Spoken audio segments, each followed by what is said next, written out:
Welcome to Billy Phantom. I'm your host Paul. Please subscribe and hit the bell button so you may get all of our videos.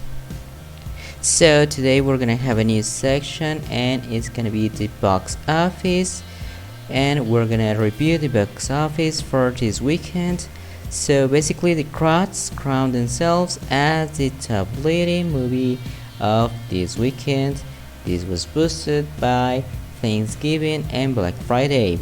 So basically the Croods grossed $9.7 million and they reached a total amount of $14.2 million just this weekend. So basically they they had a really good launch. Alright, so on the second spot we have Freaky with $799,000 with a cum of $7 million.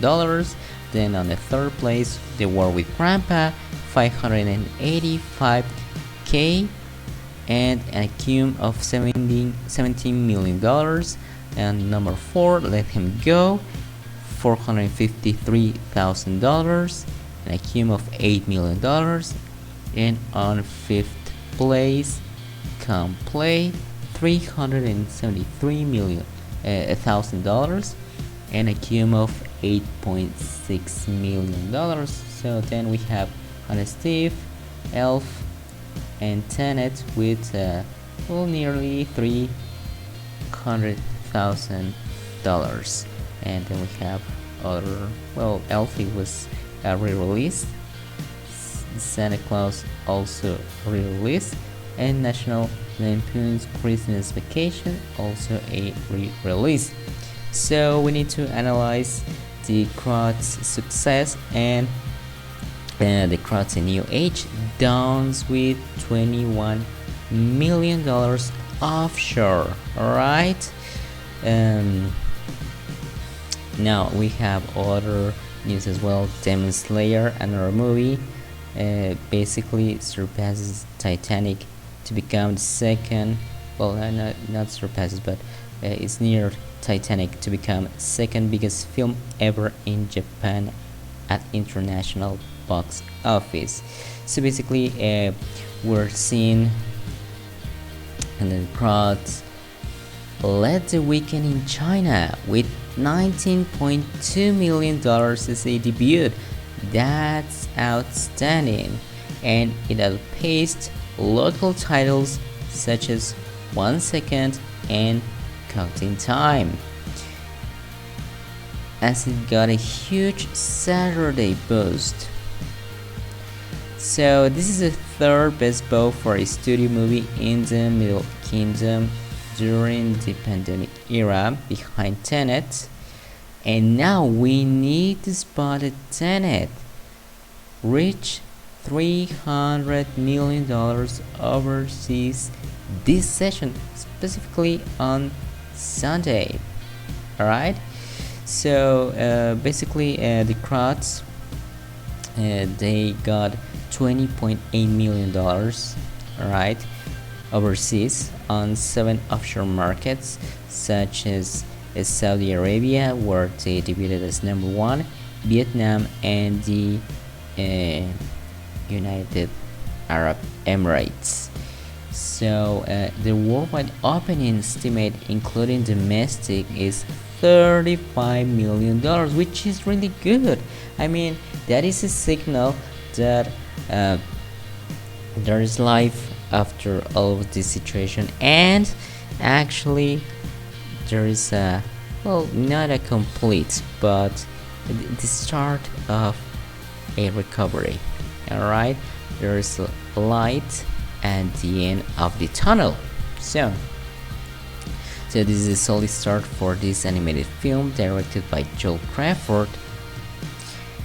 And on China, it has really good reviews on the sites Maoyan and Taopiao. I don't know if that is well pronounced, but anyway, it has 9.1 and 8.2 scores from 10. So on Saturday, the box office increased on China 191% from Friday. So it took a third of the market's box office, and on Sunday only saw just a 15% decrease from the previous day. Alright, so basically it's really good news, right? And well, it is estimated that it's gonna surpass $63.3 million in China. All right, so that is really good. And well, basically, these are really good news. On IMAX, Crowds 2 grossed $2 million from 671 Chinese screens. So that is the 10.5% of the gross of this weekend on China, right? So IMAX is also still playing runaway success Demon Slayer, the movie, Mugen Train in Japan. So the overall box office total $264 million, making it the number 2 highest grossing film of all time in the market, Japan, on IMAX. That is outstanding. Now,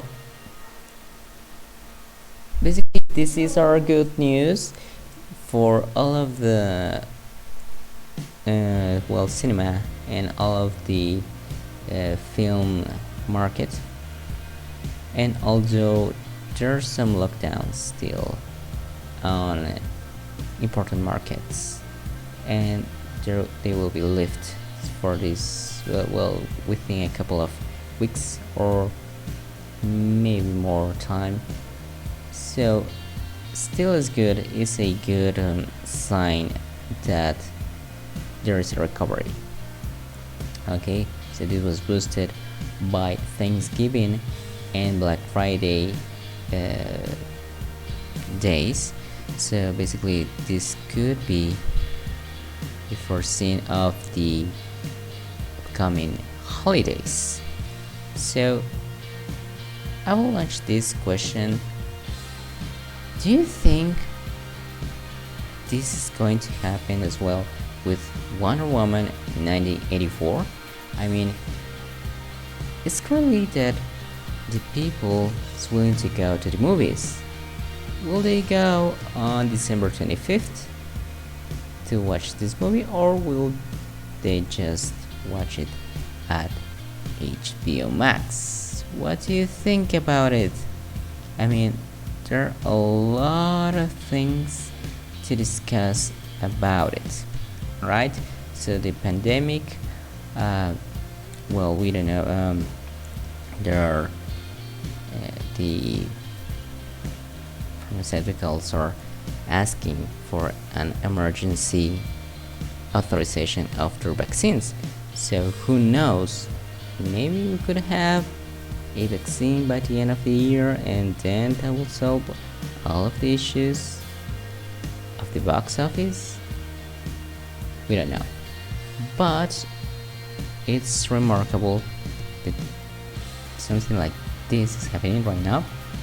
And the Tenet has finally crossed the $300 million international box office with $300.4 million total through Sunday. Okay, so basically this represents 84% of the gross from international markets. I mean, the movie, all right, 84% of the gross comes from international markets, and worldwide Hume is $357.8 million. So there are still 50 markets yet to release this movie, including Argentina, India, Indonesia, and the Philippines, right?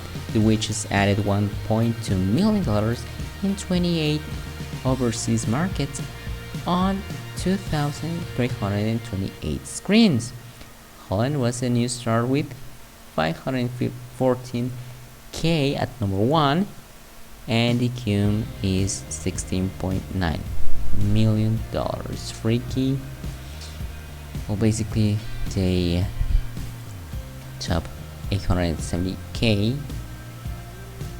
Okay, overseas on 5 offshore markets, and the cum is $4.87 million for offshore gross and $11.9 million for the global gross of this movie.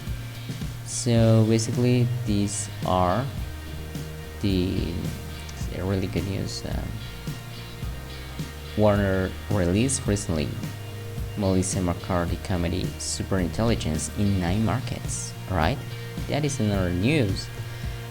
For $750,000 debuted on 1,852 screens.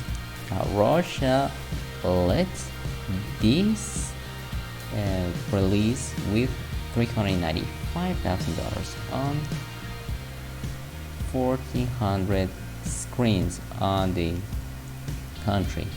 So the next major market to go is the UK on December 11th.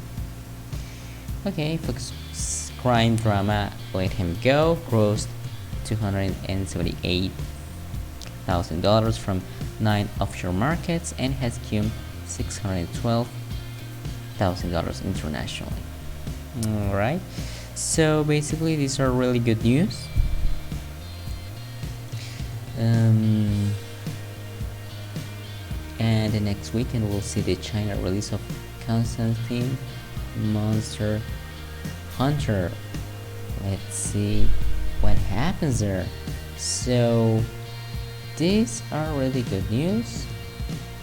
Will the next releases be able to top or actually surpass the crowds at the box office on the release week or weekend? We don't know, but this is really good for the cinema. And Wonder Woman 1984 that is going to be released overseas soon on December 14th. Well, before. So what do you think is gonna happen? Share your thoughts down below. Please don't forget to subscribe, hit the bell button. And this was Paul Fandom. I'm your host Paul. See you the next time.